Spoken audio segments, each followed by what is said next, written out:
Alrighty, hey everybody, welcome back to another episode of Hey Buckle Outdoors.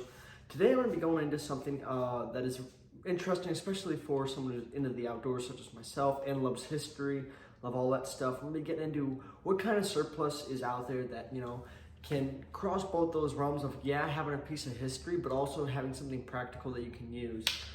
This is just an example. Obviously, I probably wouldn't carry an M1 bayonet with me camping. That's just me personally. This is a USM 8A1 TWD. I forget the actual manufacturer, but need to do some more research.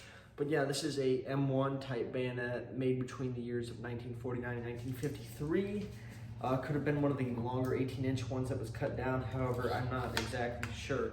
That's a good example. These have gotten a lot more expensive over the last few years. I think I paid like 30 bucks for this back in 2017. And now you're lucky to see these at any surplus stores for under 50. But if you look at forums and online retailers and stuff, sometimes you can get lucky, especially if you know how to barter and trade. So that's the first one. Can you use this as a hunting / survival knife? Yeah, they're pretty good quality. I mean, obviously they fought fucking world wars, man, you know, and stuff like that. But they're good knives. Sharpen them up. I honestly am going to keep this just as, you know, a piece of history, something to admire and, you know, pass down to my kids maybe. If, you know, shit hits the fan, I might use it as a fucking survival knife, but I doubt it, you know. Moving on to the next one, something for rifles, especially every good rifle needs a sling. So this is just an example. This is actually my personal issued one for my M16. This is a Blue Force Gear Vickers combat sling in Coyote tan. Now, especially with the War on Terror coming to an end, a lot of this stuff is getting phased out or just, you know, replaced. Obviously, stuff gets old and you can find good deals on this. Vickers slings are one of my favorite. I've carried them all over the place on my M16. Great slings. Honestly, you can pretty much walk in any surplus stores, 1 or 2 point slings. I prefer the 2 point. Find a good deal on these, and, you know, might be a little bit dirty, but there's nothing wrong with this. These slings are extremely durable. Unless you cut them with a flipping K-bar, they're not really gonna fall apart on you. Alrighty. Another thing, especially looking at camping, is something like an old canteen cup. This thing is dirty as hell, so I need to clean it, so excuse that. But this is a canteen cup. These are like everywhere. You can pick them up at any surplus store, especially camping stores too. They might actually be cheaper new, I'm not too sure, but whether it's drinking, cooking, food, like obviously you could clean this out, boil water and cook some rice in it and have dinner. Very good stuff. Or you could shave, drink water, purify water, anything you really need to do. And if you have one of the old GI canteens, you can fit it in here, and then it's a compact package. I don't know exactly how much this would go for, probably under 30 bucks, I'd hope. That if not, that'd be kind of steep for just a tin metal cup. Moving on though, something that I love having, especially when I'm camping or sleeping outdoors, is a good flipping tarp. This is the U.S.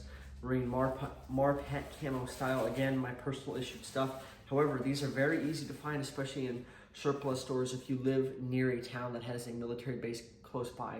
Fort Campbell, Fort Hood, Camp Lejeune, Camp Pendleton. Literally 9 times out of 10, you're gonna have an Army base or Navy, Marine Corps, Air Force base within probably 300 miles of where you live. Find a local surplus store that gets all that extra shit that they get rid of and jump on some of the deals. Like, you can find this stuff for like 20 bucks. Might have a little bit of a tear in it, but honestly not bad. You put this stuff out, cover yourself out when you're camping, or put it under you, whatever you might want to do. Keeps the water off you, keeps you dry, keeps bugs off you. I don't really like bugs crawling all over me, but yeah, it's good tarps. Has these little bungees on it too, so you can tie it down, put it over your stuff to keep it dry, whatever you need to do.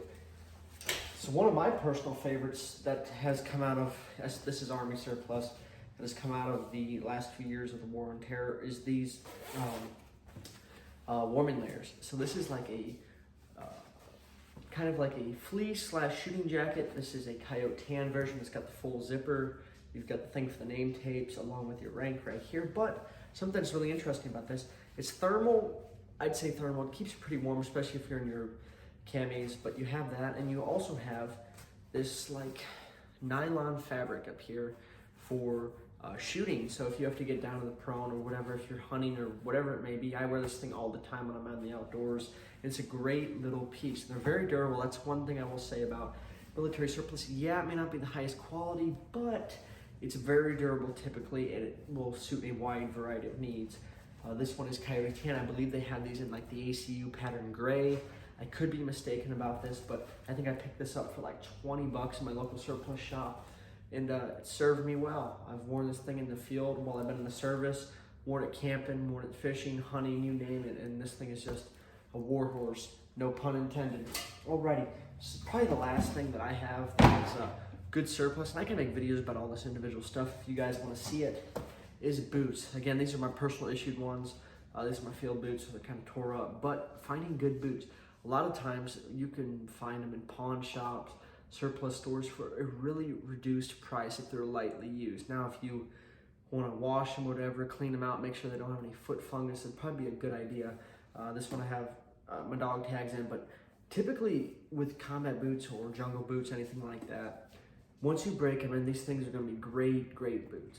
This is the reason I like the combat boots in particular. This is like a good hiking boot, very good ankle support around here. The jungle boots, not so much. This is a pair of Ultima, let's see, this is for temperate weather, so it looks like a 9.5 regular. I'll just show the tag real quick so you can see the model and all that stuff, so I don't have to read it off. But yeah, especially for cold weather, something like this with a good pair of socks, or even if it's extremely cold, put 2 layers of like coyote tan boot socks in there and you're all set. They're very durable. Honestly, this thing has literally been all over the world. I took it with me last time I went overseas and it's done extremely well. They hold up pretty well. I will say though, if you tend to drop heavy stuff on the toe of your boot, they will come apart. The treads on them, I've literally probably walked over 1,000 miles in these things and they're holding up quite nicely. I do have some rinky-dink shoelaces on here. I would recommend a good high-quality pair of shoelaces, something that will blend with this, so that's very good. You do have a liner in here to keep it like somewhat waterproof. It's not going to be complete, but it will do pretty good. I would recommend if you do have problems with like flat feet or different spots of your feet that hurt you, getting one of those shoe liners, or what do you call it? You know, the thing you put in the sole of your boot. Basically, if you have problems with that, you can do that with these. You're probably gonna have to cut it up a little bit to make sure it fits. But honestly, stuff like this, you can find good boots, especially at surplus stores, whether the old like Vietnam black styles and the navy boots, combat or jungle boots, anywhere from like 20 to 90 bucks on average.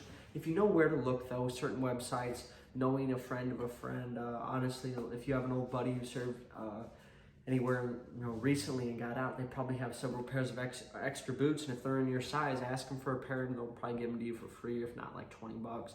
So it all depends on where to look. If you guys want to see videos on all this stuff and individual reviews about this stuff, I will be happy to do that. So that's just some popular surplus that can, like cross over into like the outdoors game a little bit for like fishing, hunting, camping, all that stuff, and for a relatively good price. And a lot of that stuff isn't like extremely tactical, so it won't like look like you're military if you want to keep it like a low profile or whatever, even if you just don't want to like, make that big of a ruckus. So that's some popular surplus. Hope you guys enjoyed today's video. Thank you guys so much for watching, and please have